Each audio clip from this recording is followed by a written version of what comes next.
그런 꼴로 면접을 보겠다고요? 인사팀 박미정 팀장의 목소리는 차갑고 낮았습니다. 저는 고개를 들 수 없었습니다. 젖은 정장 바지가 무릎까지 축축하게 달라붙어 있었고 머리카락에서는 물방울이 뚝뚝 떨어졌습니다. 손은 얼어서 감각이 없었고 입술은 파랗게 질려 있었습니다. 그날 아침은 새벽 5시에 시작됐습니다. 제 이름은 이한서연 29살입니다. 지방대를 졸업하고 서울로 올라온 지 3년째. 비정규직만 7번 전전했고 지금은 편의점 야간 알바로 하루하루를 버티고 있었습니다. 오늘은 달랐습니다. 명성그룹 계열사 격리직 면접. 정규직. 연봉 3,200. 제게는 마지막 기회 같았습니다. 통장 잔액 8만 원. 이번 달 월세는 어머니가 간병 일하시며 보내주신 돈으로 겨우 냈습니다. 새벽부터 눈이 내렸습니다. 뉴스는 폭설주의보를 알렸고 교통대란을 경고했습니다. 면접 시간은 오전 10시. 평소엔 1시간이면 충분했지만 오늘은 2배를 잡고 7시에 집을 나섰습니다. 구로구 가리봉동 골목길. 버스 정류장으로 가는 길, 저 앞에 무언가 보였습니다. 처음엔 쓰레기 더미인 줄 알았습니다. 하지만 가까이 가니 그건 사람이었습니다. 폐지를 줍는 노인이었습니다. 낡은 손수레가 옆에 쓰러져 있었고 그 옆에 노인이 눈 속에 주저앉아 있었습니다. 온몸이 눈에 뒤덮여 있었고 손은 시퍼렇게 질려 있었습니다. 발걸음을 멈췄습니다. 출근하는 사람들이 옆으로 지나갔습니다. 모두 고개를 돌리고 빠른 걸음으로 멀어졌습니다. 누군가는 힐끗 보고는 휴대폰만 들여다봤습니다. 시계를 봤습니다. 7시 40분. 그냥 지나가자. 머릿속에서 속삭였습니다. 면접이 더 중요해. 지금 지체하면 늦어. 이번이 마지막 기회잖아. 하지만 발이 떨어지지 않았습니다. 노인의 손이 눈에 들어왔습니다. 주름투성이, 갈라진 손가락, 때 묻은 손톱. 제 어머니의 손이 떠올랐습니다. 무릎을 꿇고 노인 옆에 앉았습니다. 할아버지, 괜찮으세요? 대답이 없었습니다. 눈을 살짝 떴지만 초점이 없었습니다. 코트를 벗어 노인의 어깨에 덮어줬습니다. 119에 전화를 걸었습니다. 구로구 가리봉동 버스 정류장 앞입니다. 노인분이 쓰러지셨어요. 폭설로 출동이 지연되고 있습니다. 최소 40분 걸립니다. 40분. 가슴이 철렁했습니다. 지금이 7시 50분.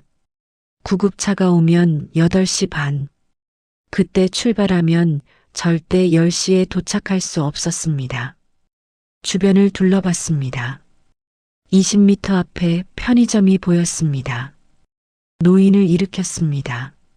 몸이 무거웠습니다. 제 어깨에 기대게 하고 천천히 걸었습니다. 한 걸음 한 걸음이 힘들었습니다. 눈이 얼굴에 쏟아졌고 바람이 옷 속으로 파고들었습니다. 편의점 문을 밀고 들어갔습니다. 어서 오세. 뭐야? 알바생이 놀라며 물러섰습니다. 죄송합니다. 구급차 올 때까지만요. 난로 앞에 노인을 앉혔습니다. 코트를 다시 덮어주고 손을 비볐습니다. 천천히 체온이 돌아오는 것 같았습니다. 8시 10분. 구급차는 오지 않았습니다. 다시 전화했습니다. 죄송합니다. 도로 상황이 최악입니다. 조금만 더 기다려주세요. 노인을 봤습니다. 눈을 감고 있었지만 떨림이 줄어들었습니다. 숨소리가 조금 안정됐습니다. 지금 가면 아직 늦지 않을지도. 하지만 일어설 수 없었습니다. 만약 제가 떠나서 이 사람에게 무슨 일이라도 생긴다면 그 죄책감을 평생 안고 살 자신이 없었습니다. 면접 담당자에게 전화했습니다. 네, 이한서연 씨죠? 죄송합니다. 조금 늦을 것 같습니다. 면접 일정은 변경 불가합니다. 10시까지 오시지 않으면 불참 처리됩니다. 최선을 다하겠습니다. 전화가 끊어졌습니다. 노인의 손을 잡았습니다. 이제 조금 따뜻해진 손이었습니다. 괜찮아. 면접은 다음에 또 있겠지. 그렇게 스스로를 달래며 저는 그 자리에 앉아 기다렸습니다. 구급차가 도착한 건 9시였습니다. 구급대원들이 노인을 들것에 옮겼습니다. 의식은 돌아왔지만 말은 거의 하지 못했습니다. 보호자세요? 아니요, 길에서 발견했습니다. 신분증이 없네요. 병원에서 확인해 볼게요. 감사합니다. 구급차가 떠났습니다. 저는 그 자리에 멍하니 서 있었습니다. 온몸이 젖어 있었고 추위에 감각이 없었습니다. 시계를 봤습니다. 9시 10분. 1시간도 채 남지 않았지만 그래도 뛰기 시작했습니다. 10시 15분 회사 건물 앞에 도착했습니다. 15분 늦었습니다. 유리문을 밀고 들어가는데 로비의 모든 시선이 저에게 쏠렸습니다. 젖은 옷, 흐트러진 머리, 진흙이 묻은 구두. 경비원이 다가왔습니다. 손님, 무슨 일로 오셨습니까? 면접 보러 왔습니다. 면접이요? 지금 그 상태로요? 주변에서 웃음소리가 들렸습니다. 엘리베이터를 타고 15층으로 올라갔습니다. 복도를 지나 면접실 문을 두드렸습니다. 들어오세요. 문을 열었습니다. 3명의 면접관이 앉아 있었습니다. 가운데 앉은 여자 박미정 팀장이 저를 위아래로 훑어봤습니다. 이한서연 씨? 네, 죄송합니다. 15분 늦었네요. 급한 일이 있어서. 급한 일? 면접보다 더 급한 일이 있었나요? 말문이 막혔습니다. 앉으세요. 의자에 앉았습니다. 옷에서 물이 뚝뚝 떨어졌습니다. 이력서 봤습니다. 경력이 다 당기네요? 네, 비정규직이었습니다. 왜 계속 그만뒀나요? 계약 기간이 끝나서. 면접관들이 서로 눈빛을 주고받았습니다. 그런 꼴로 면접을 보겠다고요? 박미정 팀장의 목소리가 날카로웠습니다. 죄송합니다. 죄송하다는 말만 하시네요. 우리 회사는 기본도 안 되는 사람은 필요 없습니다. 나가보세요. 네. 일어섰습니다. 다리가 후들거렸습니다. 문을 나서는데 뒤에서 목소리가 들렸습니다. 저런 애들이 취업이 안 된다고 난리지. 기본도 없으면서. 복도에 혼자 남았습니다. 눈물이 났습니다. 참으려 했지만 참을 수 없었습니다. 벽에 기대서서 소리 없이 울었습니다. 그때였습니다. 로비에서 소란이 들렸습니다. 엘리베이터 문이 열리고 사람들이 웅성거리는 소리가 복도까지 들렸습니다. 회장님이시다. 왜 여기 오신 거야? 모르겠어. 갑자기. 고개를 들었습니다. 복도 끝에서 한 무리의 사람들이 걸어오고 있었습니다. 검은 정장을 입은 경호원들, 그 가운데 머리가 희끗한 노신사가 보였습니다. 그는 저를 보더니 멈춰 섰습니다. 당신입니까? 네. 오늘 아침 가리봉동에서 노인을 구해주신 분이 남자가 저에게 다가왔습니다. 그의 눈이 붉어졌습니다. 당신이 제 아버지를 살려주셨습니다. 그러더니 그 남자는 제 앞에서 무릎을 꿇었습니다. 네, 일어나세요. 고맙습니다. 그의 목소리가 떨렸습니다. 정말 고맙습니다. 명성그룹 강우진 회장이 바닥에 엎드려 소리내어 울기 시작했습니다. 로비는 순식간에 아수라장이 됐습니다. 회장님이 왜? 저 여자가 누구야? 면접 보러 온 애 아니야? 아까 로비에서 봤는데. 뭐? 취준생한테 회장님이? 사람들이 복도로 몰려들었습니다. 직원들, 면접 보러 온 사람들, 경비원들까지 모두 휴대폰을 꺼내 들었습니다. 저는 얼어붙은 채 서 있었습니다. 강우진 회장은 여전히 무릎을 꿇고 있었습니다. 60이 채 안 되어 보이는 그의 어깨가 떨리고 있었습니다. 고급 양복이 바닥에 닿아 있었고 반짝이는 구두에는 먼지가 묻었습니다. 회장님, 일어나십시오. 비서실장으로 보이는 남자가 다급하게 말했습니다. 사람들이 보고 있습니다. 상관없어. 회장의 목소리는 굳어 있었습니다. 이 은인 앞에서 나는 아들일 뿐이야. 저는 뒤로 한 걸음 물러섰습니다. 저는 그냥 조금만 더 늦었어도 아버지는 돌아가셨을 겁니다. 회장이 고개를 들었습니다. 눈물로 범벅이 된 얼굴이었습니다. 의사 선생님이 말씀하셨습니다. 저체온증으로 심장이 멎을 뻔했다고. 하지만 누군가 발견해서 따뜻하게 해주고 곁을 지켜줘서 살았다고. 그는 떨리는 손으로 주머니에서 무언가를 꺼냈습니다. 핸드폰이었습니다. 화면에는 CCTV 영상이 재생되고 있었습니다. 편의점 안 노인 옆에 앉아 있는 제 모습이 보였습니다. 코트를 덮어주고 손을 비벼주고 전화하는 모습. 편의점 주인에게 확인했습니다. 당신이 명성 계열사 면접에 간다고 했다고. 그래서 찾아왔습니다. 주변이 술렁였습니다. 저 여자 명성 면접 봤어? 아까 떨어진 애잖아. 박 팀장한테 혼났던. 헐, 진짜? 박미정 팀장이 뒤쪽에서 얼굴이 새하얘진 채 서 있었습니다. 회장이 천천히 일어섰습니다. 비서실장. 네, 회장님. 이분을 귀빈실로 모셔라. 그리고 회장의 시선이 박미정에게로 향했습니다.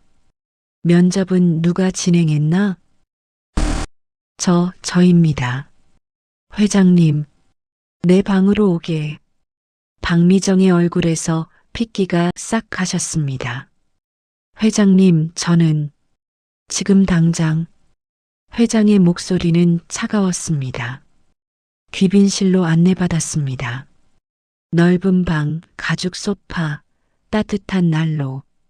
비서가 따뜻한 차를 내왔고 마른 수건과 깨끗한 옷을 건넸습니다. 편하게 계시다가 옷 갈아입으세요. 회장님께서 곧 오실 겁니다. 혼자 남았습니다. 손이 떨렸습니다. 무슨 일이 벌어지고 있는 건지 이해할 수 없었습니다. 회장님의 아버지, 폐지를 줍던 그 노인이 명성그룹 회장의 아버지라니 믿을 수 없었습니다. 옷을 갈아입었습니다. 깨끗한 블라우스와 바지, 따뜻한 가디건. 오랜만에 입어보는 새 옷이었습니다. 거울을 봤습니다. 핏기 없던 얼굴에 조금 생기가 돌았습니다.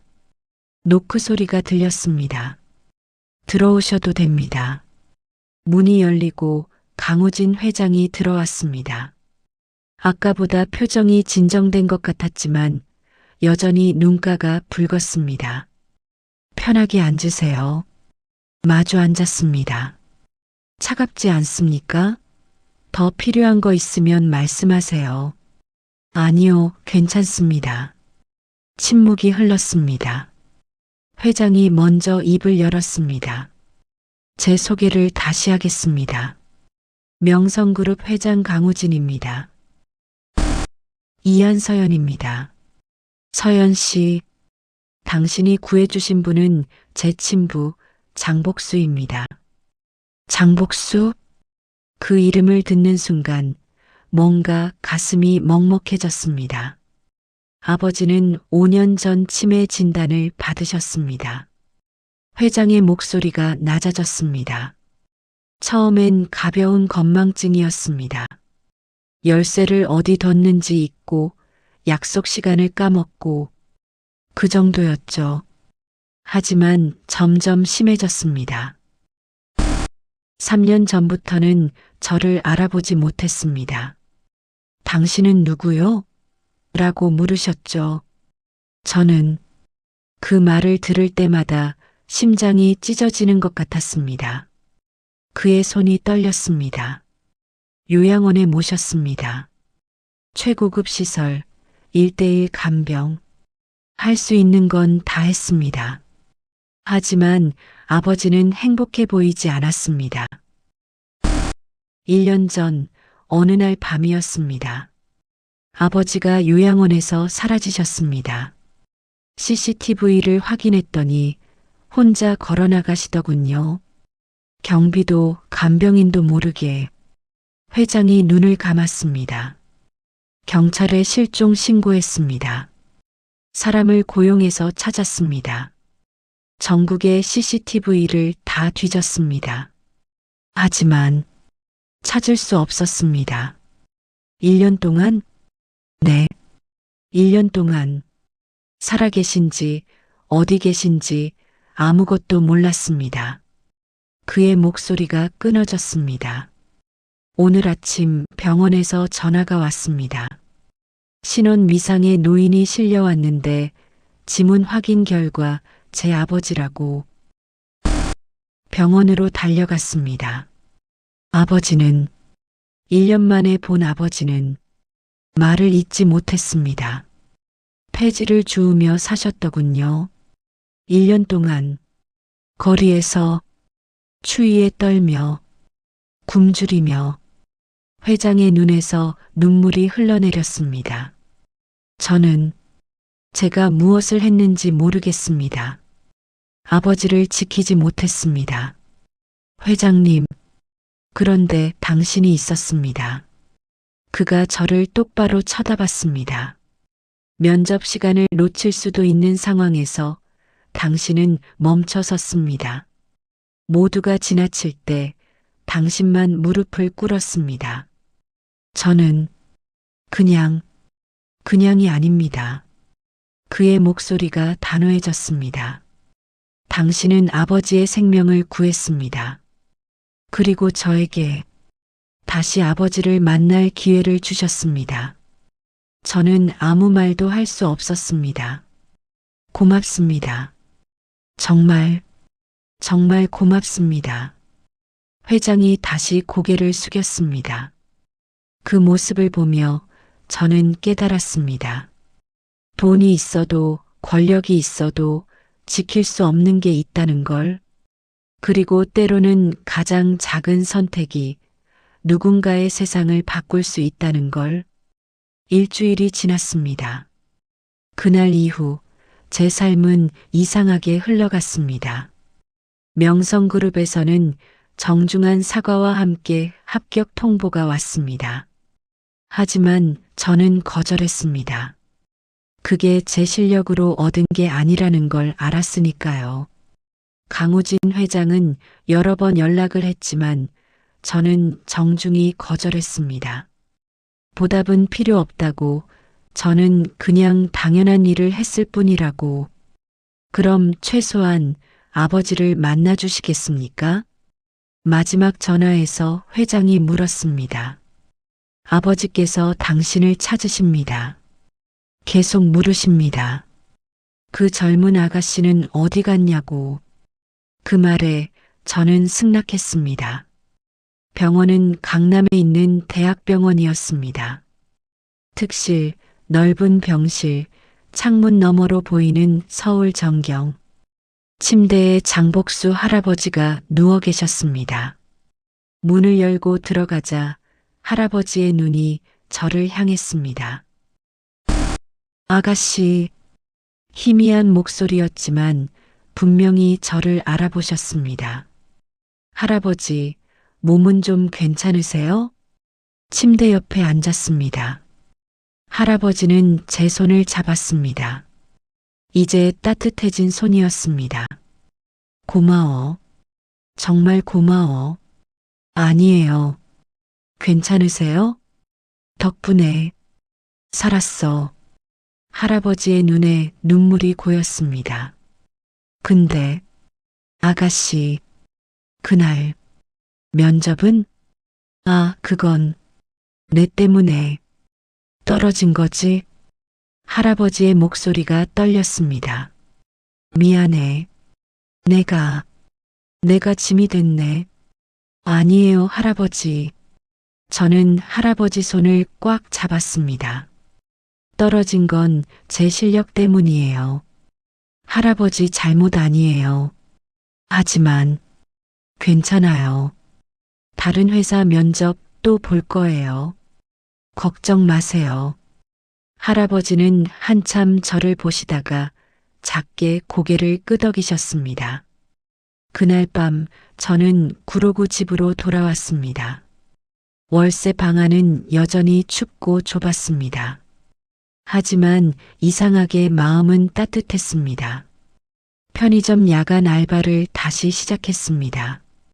시급 10,000원, 하루 8시간이면 80,000원, 한 달이면 240만 원, 월세 50만 원 내고 생활비 쓰면 남는 게 없었습니다. 하지만 버텼습니다.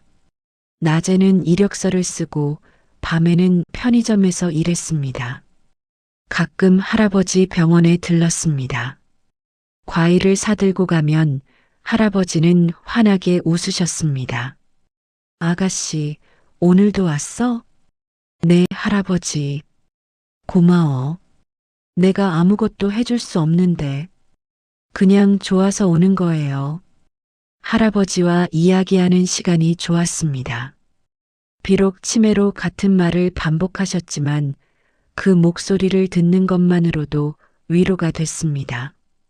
어느 날 할아버지가 물으셨습니다. 아가씨, 나한테 왜 이렇게 잘해줘? 그냥요. 할아버지가 좋으니까요. 나같이 쓸모없는 늙은이한테? 쓸모없는 게 아니에요. 저는 할아버지 손을 잡았습니다. 할아버지는 제게 중요한 걸 가르쳐 주셨어요. 뭘? 사람의 가치는 돈이나 지위로 정해지는 게 아니라는 거요. 할아버지의 눈에 눈물이 고였습니다. 그러던 어느 날이었습니다. 새벽 4시 편의점에서 일하고 있는데 전화가 왔습니다. 이한서연 씨입니까? 네, 맞는데요. 서울대학병원입니다.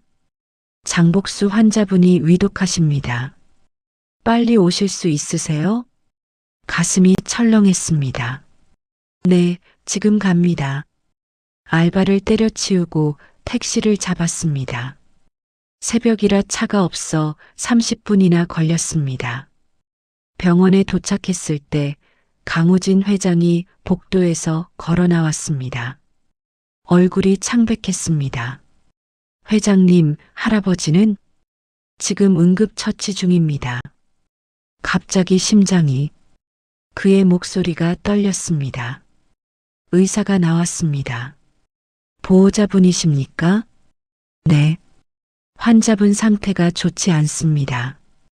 고령이시고 기저질환도 있어서 최선을 다하고 있지만 제발 아버지를 살려주세요. 회장의 목소리가 흔들렸습니다. 2시간을 기다렸습니다. 복도 의자에 앉아 시계만 바라봤습니다. 시간이 너무 느리게 갔습니다. 새벽 6시 의사가 나왔습니다. 일단 안정되셨습니다. 정말입니까? 네. 하지만 계속 지켜봐야 합니다. 회장이 주저앉았습니다. 감사합니다. 정말 감사합니다. 병실로 들어갔습니다. 할아버지는 산소 마스크를 쓰고 누워 계셨습니다. 얼굴이 너무 창백했습니다. 침대 옆에 앉았습니다. 할아버지가 천천히 눈을 뜨셨습니다. 저를 보시더니 희미하게 웃으셨습니다. 아가씨, 네, 제가 왔어요. 우진이도 왔니? 네, 회장님도 계세요. 할아버지의 시선이 회장에게로 향했습니다. 우진아. 네, 아버지. 회장이 다가왔습니다. 미안하다. 할아버지의 목소리가 떨렸습니다. 내가 나쁜 아버지였어. 아니에요, 아버지. 내가 너를 버렸잖아. 그 순간 회장의 얼굴이 일그러졌습니다. 아버지, 저는 조용히 자리를 떠났습니다. 복도에 나와 창밖을 봤습니다. 해가 떠오르고 있었습니다. 그날 이후 저는 알게 됐습니다.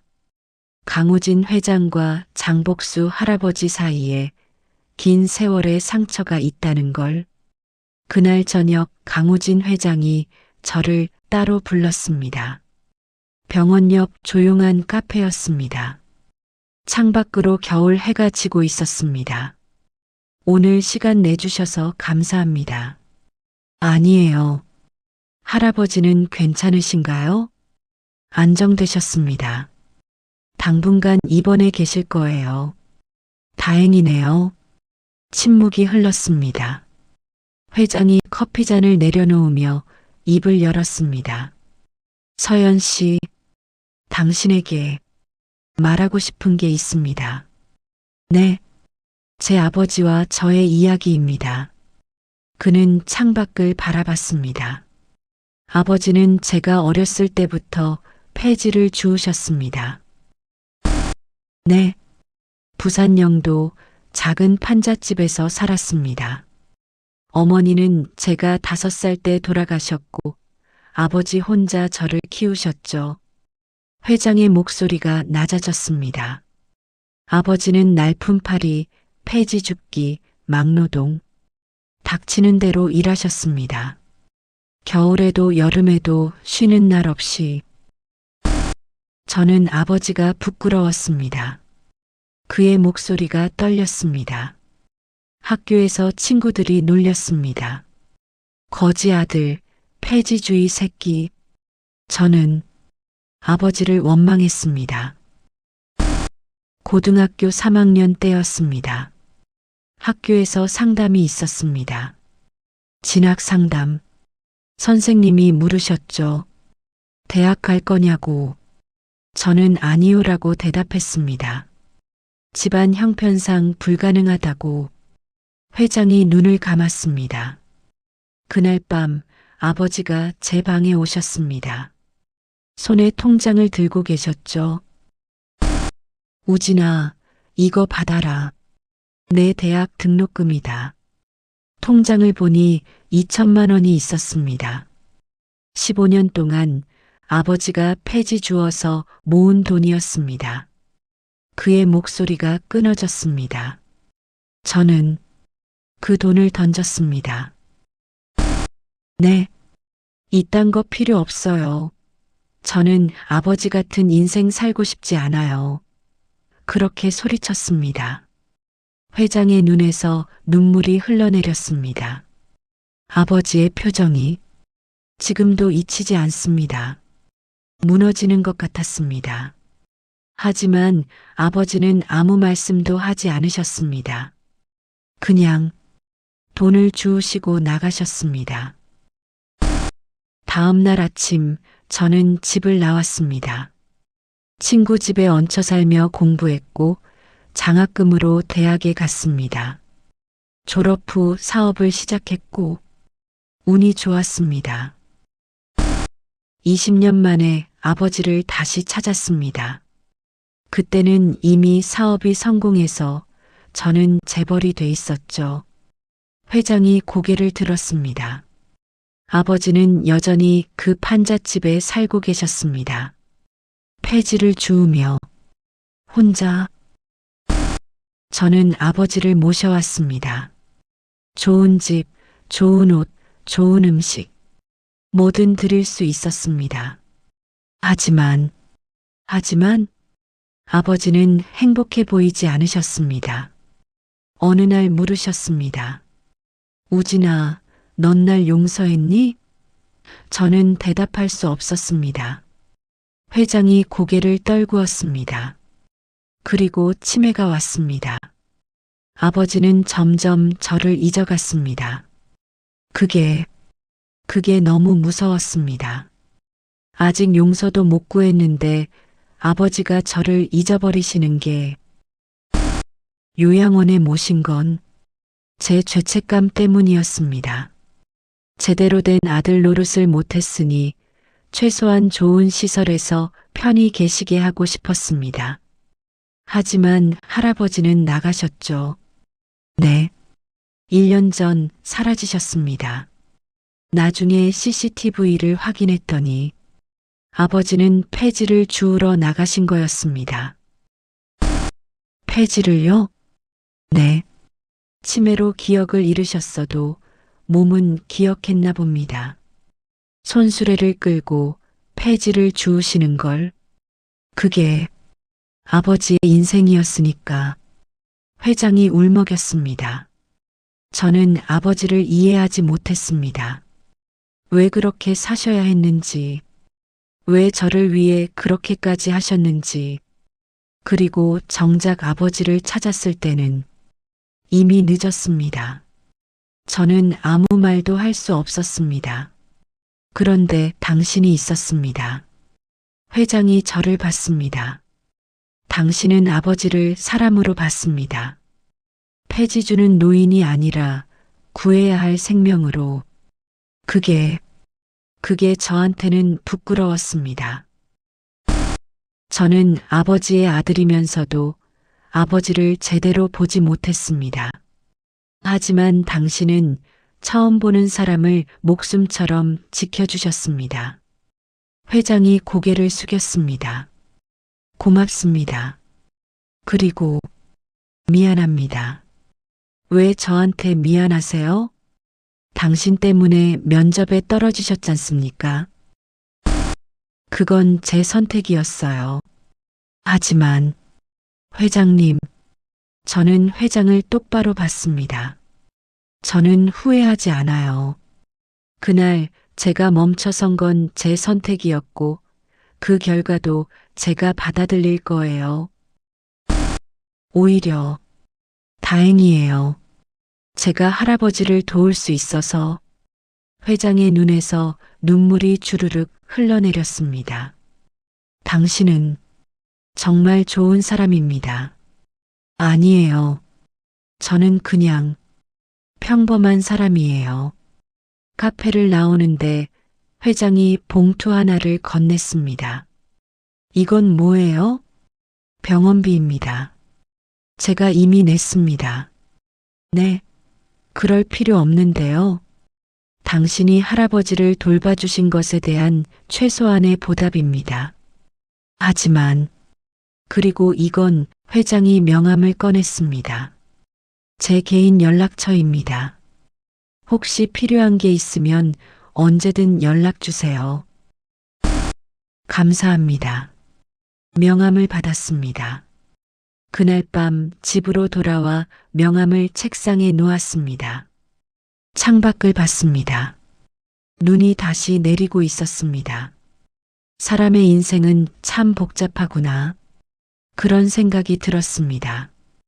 이틀 후 뉴스가 터졌습니다. 명성그룹 회장, 실종된 부친 1년 만에 찾아. 폐지 줍던 노인이 재벌 회장 아버지. 감동 실화. 위기의 노인 구한 청년, 알고 보니 취업 준비생. 언론이 들끓었습니다. 제 이름까지 공개됐습니다. 누가 알렸는지 모르지만 인터뷰 요청이 쏟아졌습니다. 전화기가 쉬지 않고 울렸습니다. MBC 휴먼 다큐입니다. 인터뷰 가능하실까요? 조선일보 사회부 기자입니다. 잠깐 통화 가능하신가요? 안녕하세요. 유튜브 채널. 모두 거절했습니다. 저는 유명해지고 싶지 않았습니다. 그냥 조용히 제 삶을 살고 싶었습니다. 하지만 세상은 가만두지 않았습니다. 그날 저녁 명성그룹 본사 앞에 기자들이 몰렸습니다. 긴급 기자회견이 열렸습니다. 강우진 회장이 단상에 섰습니다. 안녕하십니까? 명성그룹 회장 강우진입니다. 플래시가 터졌습니다. 먼저 저희 아버지를 구해주신 이한서연 씨에게 감사드립니다. 회장이 깊이 고개를 숙였습니다. 그리고 이 자리를 빌려 한 가지 발표하겠습니다. 저희 계열사 면접 과정에서 부당한 처우가 있었습니다. 이한서연 씨는 정당한 사유로 늦었음에도 면접관의 편견과 무시로 인해 불합격 처리됐습니다. 기자들이 웅성거렸습니다. 이는 명백한 인권 침해이자 우리 회사의 가치에 반하는 행위입니다. 해당 면접관은 즉시 징계 조치할 것이며 면접 프로세스 전체를 재검토하겠습니다.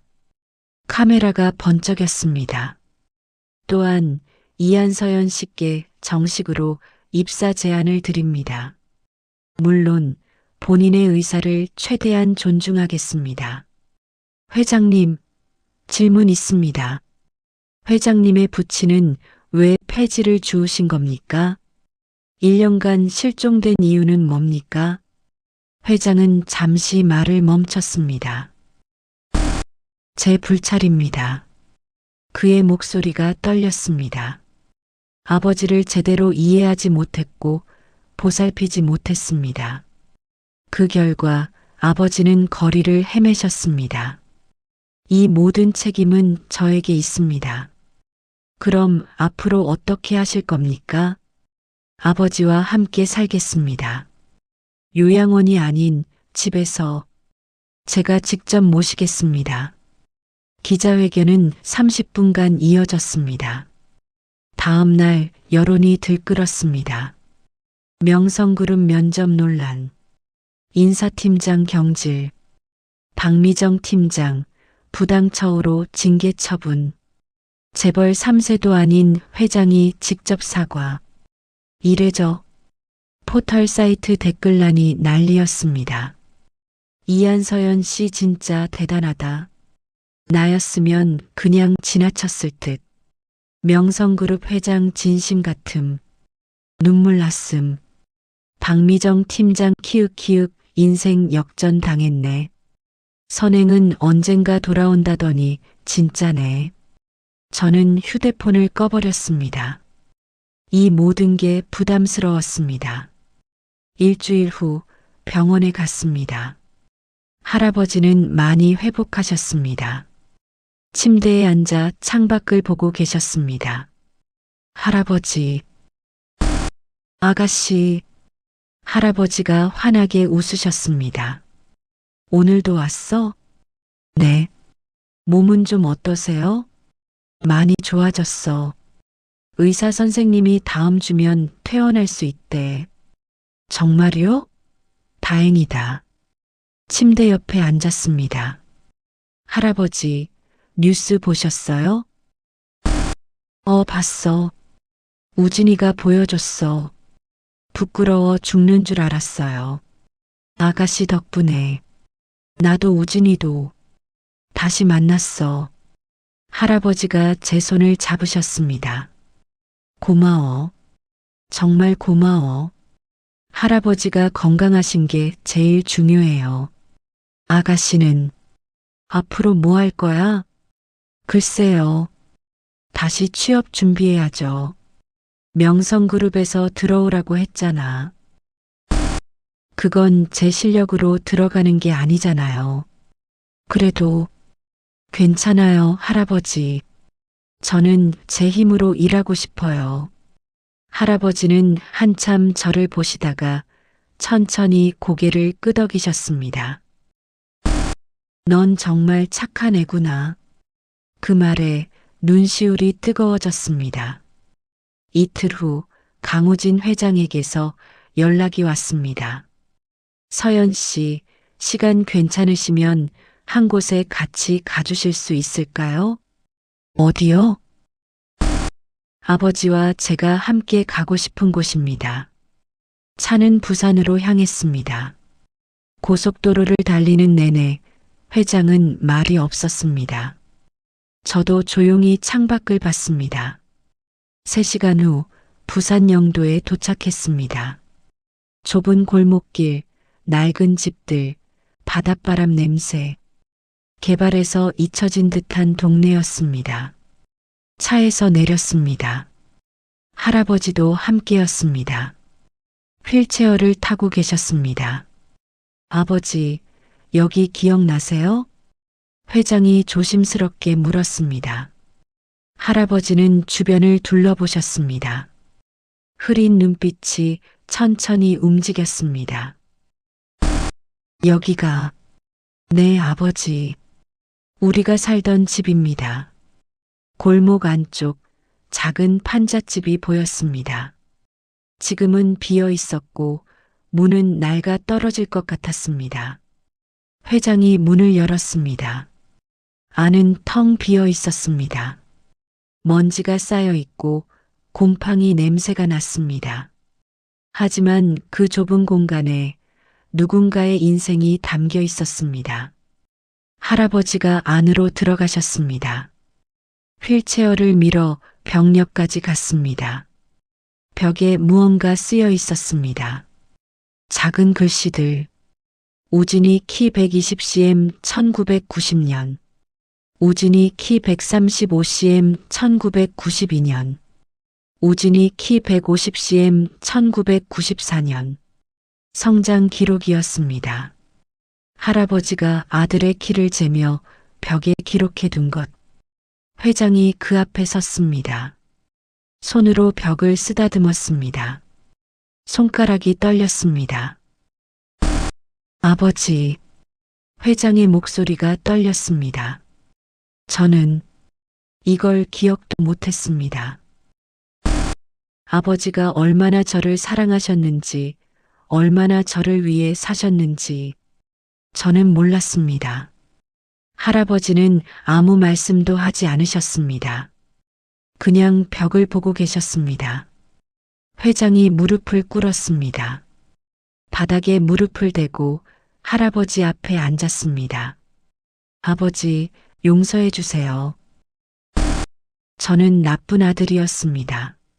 아버지를 부끄러워했고 원망했고 떠났습니다. 회장의 눈에서 눈물이 흘러내렸습니다. 제가 돈을 벌고 성공했을 때 저는 우쭐했습니다. 내가 해냈다고 생각했습니다. 하지만 그 모든 게 아버지 덕분이었는데 아버지가 폐지 주어서 모은 돈, 그 돈으로 제가 공부했습니다. 아버지가 굶으면서 제게 밥을 주셨고 아버지가 추위에 떨면서 제게 옷을 사주셨습니다. 저는 그걸 당연하게 생각했습니다. 심지어 부끄러워했습니다. 회장이 바닥에 이마를 대고 울었습니다. 미안합니다, 아버지. 정말 미안합니다. 할아버지가 천천히 손을 뻗으셨습니다. 떨리는 손으로 회장의 머리를 쓰다듬으셨습니다. 우진아, 내 아버지. 괜찮아. 할아버지의 목소리는 희미했지만 따뜻했습니다. 넌 잘했어. 잘 컸어. 아버지. 나는 행복했어. 너를 키우는 게 행복했어. 할아버지의 눈에서도 눈물이 흘러내렸습니다. 넌 내 자랑이야. 내 아들. 회장이 할아버지를 껴안았습니다.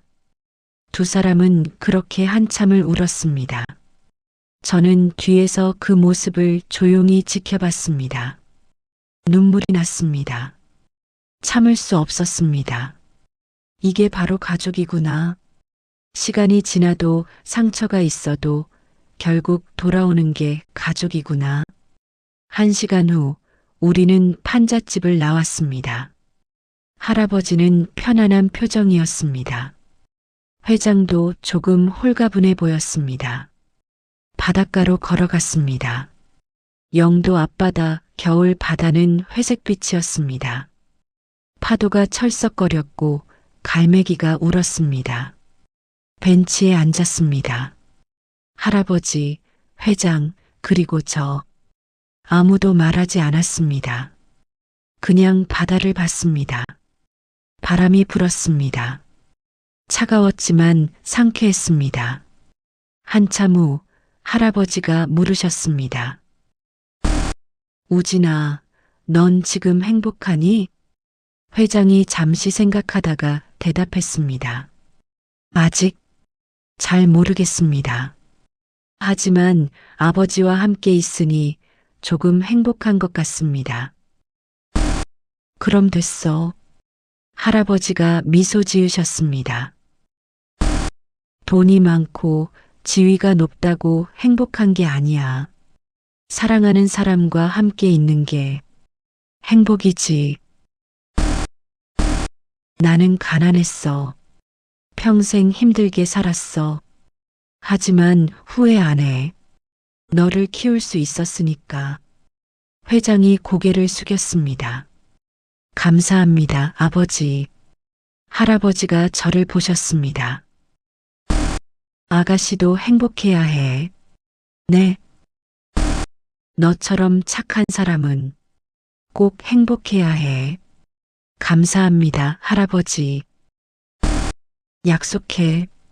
행복하게 살겠다고. 네, 약속할게요. 할아버지가 환하게 웃으셨습니다. 해가 지고 있었습니다. 바다 위로 노을이 번졌습니다. 붉고 따뜻하고 아름다운 색이었습니다. 우리는 그렇게 한참을 앉아 있었습니다. 부산에서 돌아온 다음 날 강우진 회장이 다시 연락했습니다. 서연 씨, 제 사무실로 와주실 수 있을까요? 무슨 일이세요? 당신께 드릴 말씀이 있습니다. 명성그룹 본사 최상층 회장실, 넓은 공간, 거대한 책상, 도시 전경이 한눈에 들어오는 창문. 회장이 저를 맞았습니다. 앉으세요. 마주 앉았습니다. 먼저 부산에 함께 가주셔서 감사합니다. 아니에요. 저도 좋은 시간이었어요. 아버지께서 많이 편해지셨습니다. 당신 덕분입니다. 다행이에요. 회장이 서류 몇 장을 꺼냈습니다. 이게 뭐예요? 입사계약서입니다. 회장님, 저는 이미 말씀드렸잖아요. 저는 제 실력으로 취업하고 싶다고. 알고 있습니다. 그래서 제안이 있습니다. 제안? 정규직이 아닌 인턴으로 시작하시는 건 어떻습니까? 인턴이요? 네. 3개월 인턴 기간을 거쳐 실력을 증명하시면 정규직으로 전환하는 겁니다. 특혜도 없고 다른 인턴들과 똑같은 조건입니다. 저는 서류를 받습니다. 인턴 계약서, 급여 명세, 업무 내용. 정말 일반 인턴과 똑같은 조건이었습니다. 왜 이렇게까지 하시는 거예요? 당신이 필요하기 때문입니다. 네. 서연 씨, 당신은 제게 중요한 걸 가르쳐 줬습니다. 회장이 저를 똑바로 봤습니다. 사람을 대하는 법, 진심으로 대하는 법, 돈과 지위가 아닌 마음으로 보는 법. 우리 회사에는 그런 사람이 필요합니다. 이력서와 스펙이 아닌 진짜 사람의 가치를 아는 사람. 하지만 저는 능력은 배우면 됩니다. 하지만 당신 같은 마음은 배울 수 없습니다. 회장이 펜을 내밀었습니다. 한번 믿어보시겠습니까? 저는 한참 고민했습니다. 정말 제가 할 수 있을까? 이 큰 회사에서 저 같은 사람이 버틸 수 있을까? 하지만 도전하지 않으면 평생 모를 것 같았습니다. 해보겠습니다. 펜을 잡았습니다. 계약서에 이름을 썼습니다. 이한서연. 회장이 미소 지었습니다. 잘 오셨습니다. 환영합니다. 그날 저녁 할아버지 병원에 들렀습니다. 할아버지, 좋은 소식 있어요. 뭔데? 저 취업했어요. 명성그룹에. 정말? 네. 인턴부터 시작하지만요. 할아버지가 환하게 웃으셨습니다. 잘했어. 정말 잘했어. 할아버지 덕분이에요. 내가 뭘 했다고. 할아버지를 만나지 않았으면 저는 여전히 원망하며 살았을 거예요. 세상이 불공평하다고, 나만 힘들다고. 하지만 할아버지를 보면서 깨달았어요. 진짜 중요한 건 돈이 아니라 사람이라는 걸. 할아버지가 제 손을 잡으셨습니다. 넌 정말 좋은 사람이야. 할아버지도요. 이제 나도 좀 편히 살아볼까 봐. 네. 우진이가 집을 구했대. 함께 살자고. 정말요? 잘 됐다. 내 인생에 이런 날이 올 줄 몰랐어. 할아버지의 눈에 눈물이 고였습니다. 고마워, 아가씨. 정말 고마워. 저도 감사해요, 할아버지. 창밖을 봤습니다. 눈이 그쳤습니다. 구름 사이로 별이 보였습니다. 3개월이 지났습니다. 봄이 왔습니다. 명성그룹 경리부 인턴 이한서연. 매일 아침 7시에 출근해서 저녁 6시에 퇴근했습니다. 업무는 힘들었지만 배울 게 많았습니다. 동료들은 처음엔 저를 이상하게 봤습니다. 회장님이 특별히 뽑은 사람, 폐지노인 구한 사람. 그런 시선이 부담스러웠습니다. 하지만 저는 묵묵히 일했습니다. 실수하면 배우고 모르면 물어보고 야근도 마다하지 않았습니다. 1달, 2달, 3달. 어느새 동료들이 제 이름을 부르기 시작했습니다. 서연 씨, 이거 좀 도와줄 수 있어요? 서연 씨, 점심 같이 먹을래요? 조금씩 저는 이곳에 스며들었습니다. 인턴 평가 결과가 나왔습니다. 합격. 정규직 전환이 확정됐습니다. 부서 회식 자리에서 동료들이 축하해 줬습니다.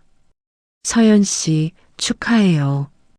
우리 팀에 남아줘서 고마워요. 앞으로 잘 부탁해요. 술잔을 부딪히며 저는 웃었습니다. 진심으로 행복했습니다. 주말 할아버지 집에 놀러 갔습니다. 강우진 회장이 마련한 집은 한강 근처 작은 빌라였습니다. 크지 않지만 따뜻하고 아늑했습니다. 초인종을 눌렀습니다. 누구세요? 저예요, 할아버지. 문이 열렸습니다. 할아버지가 환하게 웃으며 맞아주셨습니다. 아가씨, 왔어? 네. 과일 사왔어요. 안으로 들어갔습니다. 거실에는 회장이 소파에 앉아 신문을 보고 있었습니다. 어서 와요, 서연 씨. 안녕하세요, 회장님. 회장님은 무슨, 그냥 편하게 불러요. 아직은 좀. 회장이 웃었습니다. 아버지, 차 드릴게요. 회장이 주방으로 가서 차를 끓였습니다. 직접 놀라웠습니다. 재벌 회장이 직접 차를 끓이는 모습이 요즘 배우고 있어요. 아버지께서 좋아하시는 차를 제대로 끓이고 싶어서. 우진이 진짜 많이 변했어. 할아버지가 흐뭇하게 웃으셨습니다. 차를 마시며 우리는 이런저런 이야기를 나눴습니다. 할아버지의 건강, 회장의 회사 일, 제 회사 생활.